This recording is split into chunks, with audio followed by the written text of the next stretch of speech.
With the growth of interest in crypto and DeFi, many new blockchain platforms launched to provide different solutions to problems faced by Ethereum 1.0. Mainly, its inability to cope with congestion of the network, resulting in slow and expensive transactions.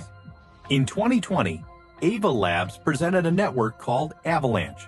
Made up of 3 primary blockchains, the network has the capacity to complete transactions in seconds, is able to scale, and has high security guarantees.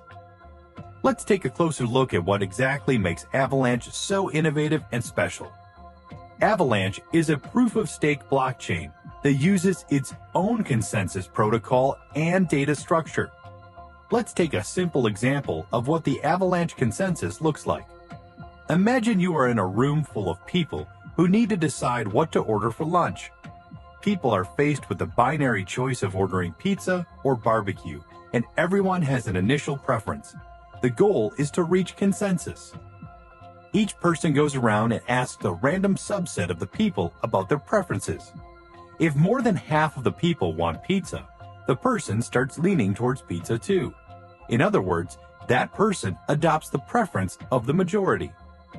Everyone repeats this process several times, and each time, more people lean toward pizza. And the more people choose pizza, the more likely others will start leaning toward that option. After enough rounds of polling, a consensus is reached. Let's move the analogy from pizza and barbecue to blockchain.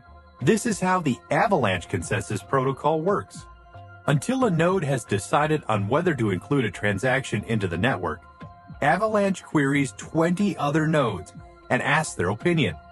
Those 20 nodes queried are referred to as the sample size. If at least 14 nodes, or the quorum size, give the same response, that response is adopted as the new preference. For the final decision to be made, the node must receive the same quorum response 20 times in a row. This number is referred to as the decision threshold. The sample size, quorum size, and decision threshold values are constant and quite small on Avalanche. As the network evolves, the sample size value remains unchanged, which means the algorithm very scalable and is referred to as subsampling. The number of consensus messages sent per node will remain the same, no matter how many participants there are on the network, and a node will query 20 nodes, even if there are thousands of nodes. Let's move on to how Avalanche stores data. One of Avalanche's primary blockchains, called X-Chain, uses DAG, or the Directed Acyclic Graph System, common in computer science and often used in artificial intelligence. If you look at Bitcoin or Ethereum, the blocks in these networks have one parent, going before, and one child, going after, and each block depends on its parent block. Avalanche, on the other hand, stores data in such a way that one network element can have multiple parents and multiple children.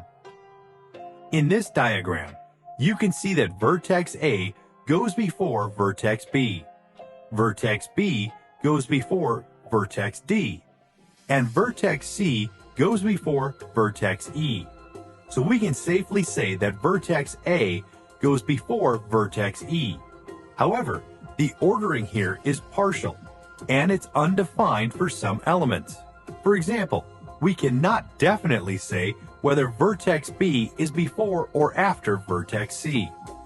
But what exactly are we talking about when we talk about vertices? Vertices on Avalanche can be compared to blocks in a linear blockchain. However, here, they are one of the most important optimization tricks.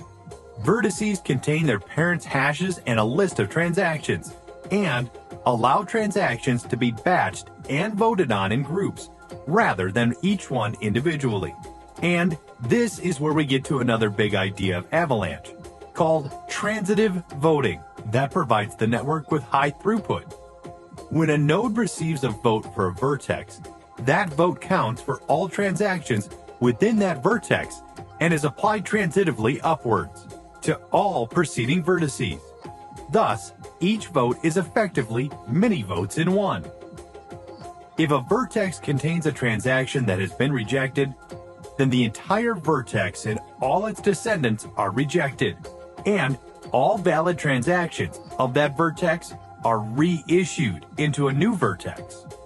But then, how does Avalanche support protocols written for linear chains such as Ethereum? A chain-optimized consensus protocol called Snowman was developed for this purpose. Smart contracts, ERC20 tokens, NFTs, and dApps are supported through the Snowman protocol, which is a subset of the Avalanche protocol, but with each vertex having only one parent, giving full vertex ordering. Avalanche is considered to be one of the fastest smart contract platforms in the industry and has over 1,300 validators securing the platform and processing transactions. If you want to learn more about the Avalanche platform, what subnets are, and what the network requires of its validators, subscribe to our channel and don't forget to hit the bell button to keep up with new videos.